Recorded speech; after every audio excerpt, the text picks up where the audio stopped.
بسم اللہ الرحمن الرحیم۔ السلام علیکم، میں ہوں پاکستانیوں کی آواز ماجد علی اور آپ دیکھ رہے ہیں الف نیوز۔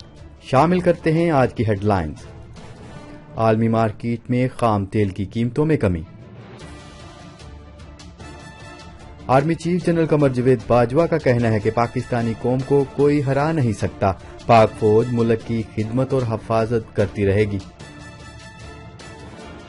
ہیجان کا شکار نہ ہو، احتیاطی تدابیر اختیار کریں، وزیر اعظم عمران خان کی عوام کو ہدایت۔ سعودی فرمانروا اور ولی عہد کی جانب سے یوم پاکستان کی مبارکباد۔ فضائی حدود کی بندش، لیکن دوحہ میں پھنسے پاکستانیوں کے لیے اچھی خبر سامنے آ گئی۔ ملک بھر میں یوم پاکستان سادگی کے ساتھ منایا جا رہا ہے۔ وزیر اعظم عمران خان نے ایک بار پھر امریکہ سے بڑا مطالبہ کر دیا۔ امن معاہدے کے بعد افغان حکومت اور طالبان کے درمیان پہلا باضابطہ رابطہ۔ امریکی وزیر خارجہ مائک پومپیو ایک بار پھر افغانستان پہنچ گئے۔ عالمی وبا کے پیش نظر سعودی عرب میں 21 دن کا جزوی کرفیو۔ پاکستان اور دنیا بھر کی خبروں سے باخبر رہنے کے لیے الف نیوز کو سبسکرائب کر لیں اور بیل آئیکن کو کلک کرنا نہ بھولیے گا۔ ناظرین، اپنی آراء کا اظہار کمنٹ سیکشن میں لازمی کیجیے گا۔ ہیڈ لائنز آپ نے جانی، اب بڑھتے ہیں خبروں کی تفصیلات کی طرف۔ امریکی حکومت کی جانب سے کورونا سے متاثرہ کاروبار کی بحالی کے لیے متعارف کیے گئے $1 ٹریلین پیکج کی سینٹ سے منظوری میں ناکامی اور تیل کی قیمتوں پر سعودی عرب اور روس کے درمیان جاری اختلافات کی وجہ سے عالمی مارکیٹ میں تیل کی قیمتوں میں گراوٹ کا سلسلہ پیر کو بھی جاری رہا۔ تیل کی مارکیٹ میں پیر کو کاروبار کا آغاز مندی سے ہوا، جس کی بنیادی وجہ امریکی حکومت کی جانب سے معیشت کی بحالی کے لیے متعارف کی جانے والی $1 ٹریلین پیکج کی سینٹ سے منظوری میں ناکامی بنی۔ برنٹ کی قیمتوں میں کاروبار کے آغاز میں 5% کمی ہوئی، تاہم دوپہر تک قیمتیں 2.3% کمی کے ساتھ $26 فی بیرل ہو گئی۔ خیال رہے کہ رواں ماہ کے شروع میں تیل کی قیمتیں اس وقت کریش کر گئی جب خام تیل کی پیداوار میں کمی کے حوالے سے سعودی عرب اور روس کے درمیان معاہدہ نہ ہو سکا۔ خبر کے اگلے حصے میں بات کرتے ہیں۔ Army chief general Qamar Javed Bajwa کا کہنا ہے کہ پاکستانی قوم کو کوئی ہرا نہیں سکتا، پاک فوج ملک کی خدمت اور حفاظت کرتی رہے گی۔ پاک فوج کے شعبہ تعلقات عامہ ISPR کے مطابق army chief general Qamar Javed Bajwa کی زیر صدارت GHQ میں اسپیشل کور کمانڈر کانفرنس ہوئی۔ کور کمانڈر کانفرنس نے اپنے ہیڈ کوارٹر سے ویڈیو کانفرنس کے ذریعے شرکت کی۔ ISPR کا کہنا ہے کہ اسپیشل کور کمانڈر کانفرنس کا 1 پوائنٹ ایجنڈا کورونا تھا۔ اس موقع پر آرمی چیف نے کہا ہے کہ پاکستانی قوم کو کوئی ہرا نہیں سکتا، پاک فوج ملک کی خدمت اور حفاظت کرتی رہے گی۔ یاد رہے کہ army chief general Qamar Javed Bajwa نے پاک فوج کو سول انتظامیہ کی مدد اور تیز کرنے کی ہدایت کرتے ہوئے کہا ہے کہ انفرادی طور پر کورونا وائرس سے بچاؤ در حقیقت اجتماعی حفاظت کی بنیاد ہے۔ آرمی چیف کا کہنا تھا کہ ہر انفرادی حفاظتی قدم ہمت کا حامل ہے۔ پہلی ذمہ داری شہری بننا ہے تاکہ اجتماعی سطح پر کوششیں کامیاب ہو سکیں۔ ہر پاکستانی کا فرض ہے کہ حکومت اور محکمہ صحت کی ہدایات پر عمل کرے، ایسا کرنے سے ہی قومی کوشش کامیاب ہوگی۔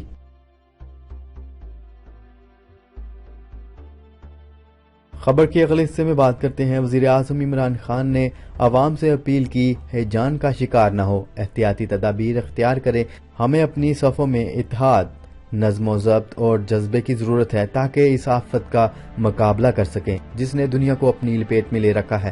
تفصیلات کے مطابق وزیر اعظم عمران خان نے یوم پاکستان پر پیغام میں عوام سے اپیل کی ہے کہ ہیجان کا شکار نہ ہو، احتیاطی تدابیر اختیار کریں، کورونا سے متعلق اقدامات کی نگرانی کر رہا ہوں، ہمارے پاس اس مشکل صورتحال سے نمٹنے کی صلاحیت موجود ہے۔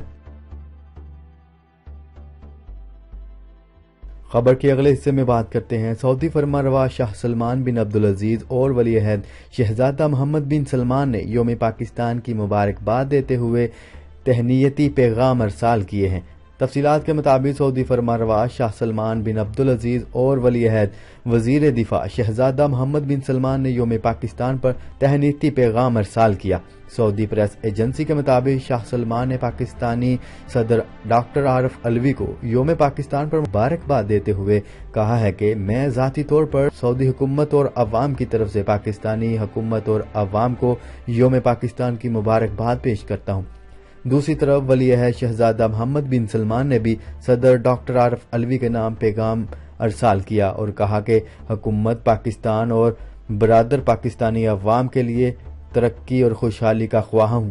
خیال ہے کہ کرونا وائرس کے خطرات کے پیش نظر یوم پاکستان آج انتہائی سادگی کے ساتھ منایا جا رہا ہے۔ خبر کے اگلے حصے میں بات کرتے ہیں۔ فضائی حدود کی بندش کی وجہ سے مختلف ممالک سے آ کر دوحہ ایئرپورٹ پر پھنس جانے والے پاکستانیوں اور ان کے اہل خانہ کے لیے خوشخبری۔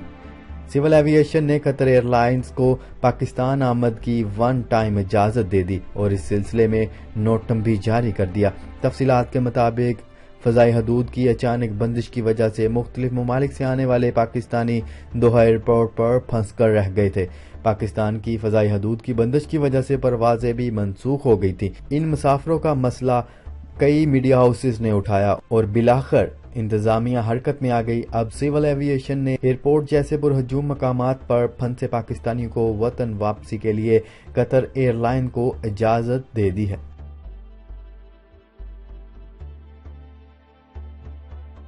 خبر کے اگلے حصے میں بات کرتے ہیں۔ کرونا وائرس سے پیدا ہونے والی صورتحال کے پیش نظر یوم پاکستان آج سادگی کے ساتھ منایا جا رہا ہے۔ دن کا آغاز توپوں کی سلامی اور ملک کے لیے سلامتی و خوشحالی کے لیے خصوصی دعاؤں کے ساتھ کیا گیا۔ یوم پاکستان کے آغاز پر توپوں کی سلامی کے علاوہ نعرہ تکبیر اور پاکستان زندہ باد کے فلک شگاف نعرے لگائے گئے۔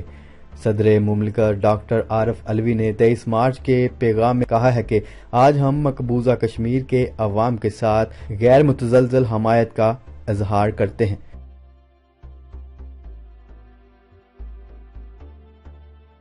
خبر کے اگلے حصے میں بات کرتے ہیں۔ وزیر اعظم عمران خان نے کرونا وائرس کی بگڑتی صورتحال کے پیش نظر امریکہ سے ایران پر عائد پابندیاں ہٹانے کی اپیل کر دی۔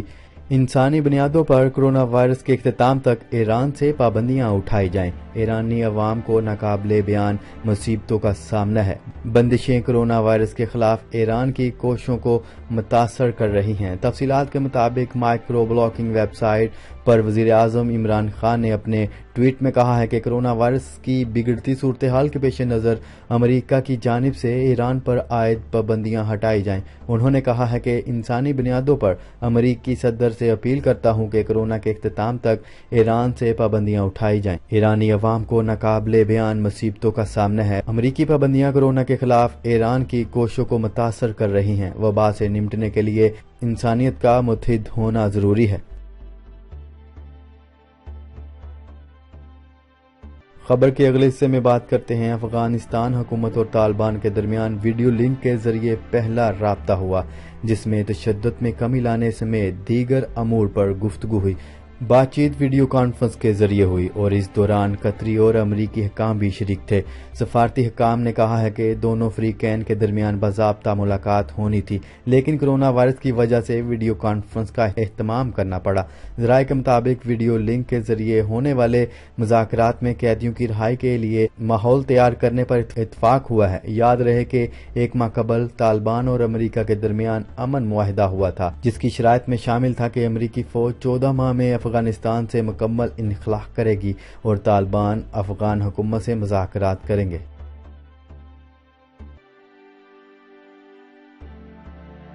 خبر کے اگلے حصے میں بات کرتے ہیں۔ امریکی وزیر خارجہ مائک پومپیو افغان دارالحکومت کابل پہنچ گئے۔ اس دورے پر وہ حال ہی میں طے ہونے والی افغان امن معاہدے پر پیش رفت کا جائزہ لیں گے اور اسے آگے بڑھانے کی کوشش کریں گے۔ یہ بھی توقع کی جا رہی ہے کہ وہ افغانستان کے مختلف دھڑوں کو متحد کرنے اور ان تمام بشمول طالبان کے مابین مذاکرات شروع کروانے کی کوشش بھی کریں گے۔ افغانستان کے لیے خصوصی امریکی مندوب زلمے خلیلزاد نے اپنے ایک ٹویٹر پیغام میں کہا ہے کہ امن معاہدے پر عمل درآمد کے سلسلے میں اگلا قدم قیدیوں کی رہائی ہے۔ خبر کے اگلے اور آخری حصے میں بات کرتے ہیں۔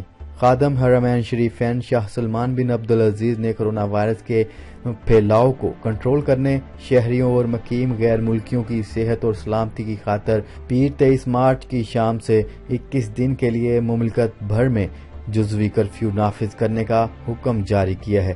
نیوز رپورٹ کے مطابق شاہی فرمان میں کہا گیا ہے کہ کرفیو روزانہ شام 7 بجے سے صبح 6 بجے تک 21 دن تک جاری رہے گا۔